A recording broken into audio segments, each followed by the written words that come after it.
everybody, it's Mariana with 3 Peaks Classroom. I am a grade 3 and grade 4 teacher here in Alberta, Canada, and I love to make helpful YouTube videos for educators such as yourself. In today's video, I want to share with you my top 5 books that I use in my classroom to teach about Canadian Black History Month. So I'm going to keep this really short and sweet. I'm going to just dive right in. I'm going to let you know the book that I use, the activities that I use with it, and why I love using this resource. So the very first book that I use to teach about Canadian Black History Month is, of course, Viola Desmond, Won't Be Budged. This story is a wonderful retelling of the events that Viola experienced in the late 1940s, where, she experienced racial segregation. She wanted to go to watch a movie and she sat in the wrong section of the movie theater, and she was forcibly removed and sent to jail. And since then, she was a huge activist in racial equality. So I love to use this book to kick off Canadian Black History Month. I also use my Canadian Black History Month booklet where we research about Viola Desmond as well. If you are looking for Canadian Black History Month resources, I will leave a link in the description of this video. I have a few in my TPT shop, both print and digital, whatever suits your classroom. But yeah, I kick things off with Viola Desmond. We do a lot of research about her. We talk about her personality traits, her veracity for wanting social equality and racial equality in Canada for both Black people and for women as well. So just a wonderful, all-around, excellent book to kick off Canadian Black History. The second book that I like to use in order to talk about Canadian Black History Month is I like to take a look at this story called Africville. Now, I'll be honest, this is a relatively newer book in my classroom. I've only had it for a couple of years. But this is an interesting story because the actual story talks about when the community of Africville, which was a lively and flourishing Black community in Halifax, Nova Scotia, this book talks about at the peak of that community and how everybody was, a neighbor to each other, and it was just a flourishing community.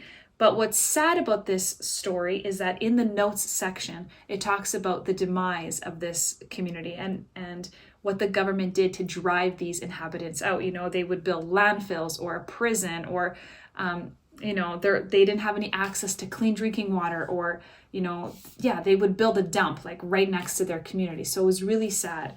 And I even have a post-it note here that I like to bring up with my students. And when the final residents were leaving the community, residents were moved out in dump trucks. Like literally, these people were treated like garbage.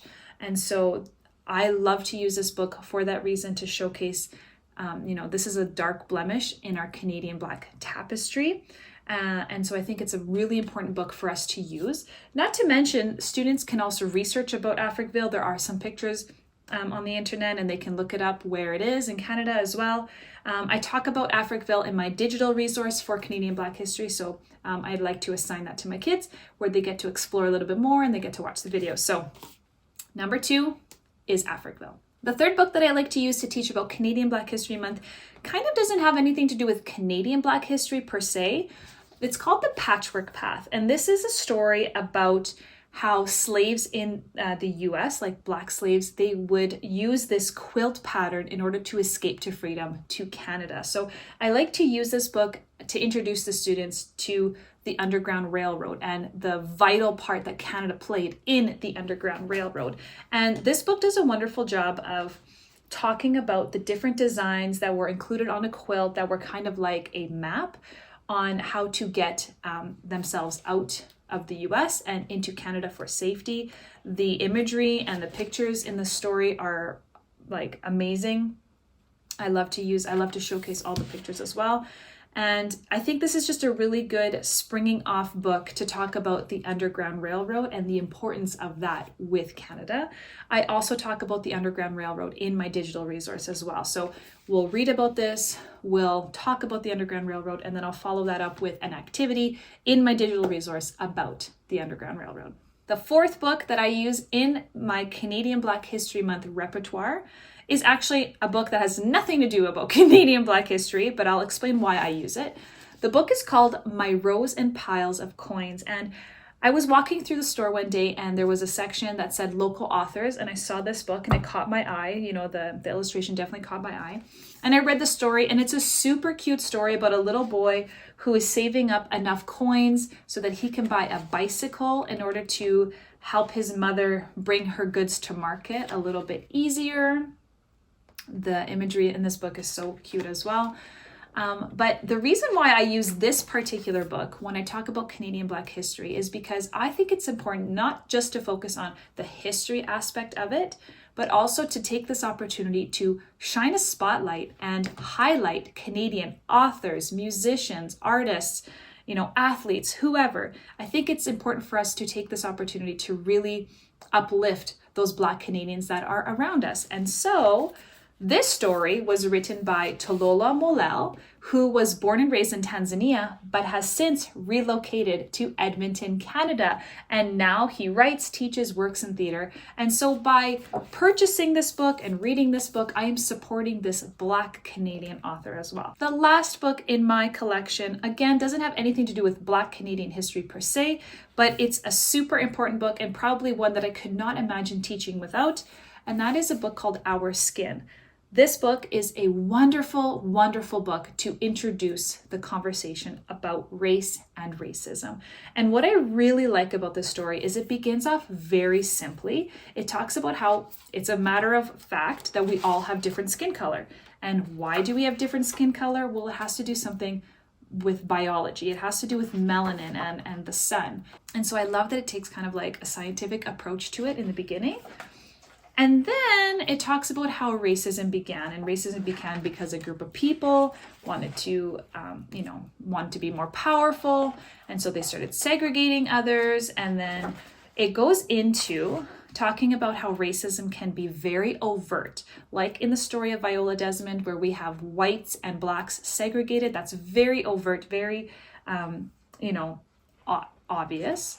But then it also talks about how racism can be very underlying, and we might even just do it by mistake. And the point that I'm talking about is in this story where, I'm speaking to elementary school students, and, when I read this page, racism can be my mistake. Like if you always make the same friend be the bad guy when you're playing, and they might not realize it, but that is kind of like an underlying voice of racism. So I love that this book talks on that and touches on that, and it just begins the conversation about racism. And the last thing I love about this book is these are different ways to continue the conversation about racism. So talk about skin color, talking about race-related observations, family diversity, and identity terms, which is so, so important. Stereotypes, prejudices, race, racism, and environmentalism and activism, which again, we can talk about like Viola Desmond or all those key Black Canadian figures and how they were activists in racial equality. So all of these books do a really good job of like tying into each other. And of course, we know that making connections to other stories that we read helps us to be better readers and helps us to be smarter. So all throughout the month, we're touching on all of these books and all of their similar concepts. So there you go. Those are my top 5 books that I like to use to teach about Canadian Black History Month. I would love to know in the comments below if you have heard of these books before, or maybe there's a book that you've never heard of and you are curious about it. You can leave me a comment down below. I also want to know, do you have a book that you recommend for me? Last year, I did a whole series where I shared one brand new Canadian Black History Month book that you can use to teach all month long, and you can find that in my YouTube channel. I literally shared 20 different books, but if you have a book that you recommend for me, I would love to hear it. You can leave me a comment down below and I will definitely check it out. Thank you so much for watching. I hope you guys are having a great Black History Month. If you need resources, like I mentioned, I do have some in my TPT shop. Yeah, have a wonderful day. I will see you guys in the next video. Bye.